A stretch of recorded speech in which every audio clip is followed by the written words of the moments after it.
আসসালামু আলাইকুম রহমতুল্লাহি তাআলা ওয়া বারাকাতুহু।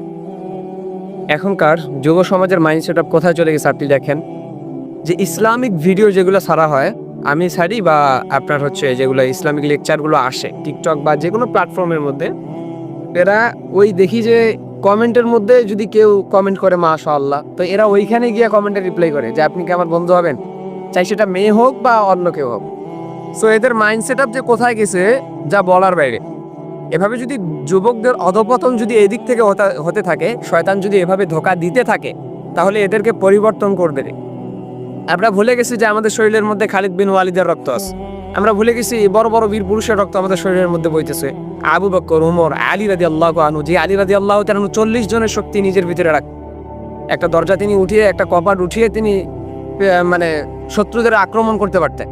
যে কপাটটা 40 জন মিলে, ওই দরজাটা 40 জন মিলে উঠাইতে পারতো না। এরকম বড় বড় বীর পুরুষদের রক্ত আমাদের শরীরের মধ্যে। কিন্তু আমরা যদি এই সমস্ত ফেতনার মধ্যে, ধোকার মধ্যে পড়ে যাই, তাহলে আমরা জাতিকে কি শিখাবো? এই জাতি তো নষ্ট হয়ে যাবে, বিনষ্টের দিকে চলে যাবে।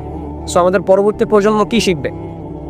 সেই জন্য এখনো সময় আছে যে আমরা নিজেদেরকে পরিবর্তন করি। ভাই, তুমি যুবক মানুষ, তুমি পুরুষ মানুষ, তোমার পিছনে 10 জন ঘুরবে, তুমি কেন একজনের পিছনে ধান্দা দিবা? সেই জন্য নিজেকে পরিবর্তন করো, এমনভাবে তৈরি করো, সেটা হালালভাবে এমনভাবে তৈরি করো যেন তোমার পিছনে 10 জন ঘুরে। সেই জন্য পরিবর্তন হও, রবের দিকে ফিরে যাও, তওবা করো, আল্লাহ আপনাকে মাফ করবেন, এবং নিজের জীবনকে তুমি আরো রুচিশীল করে তৈরি করো।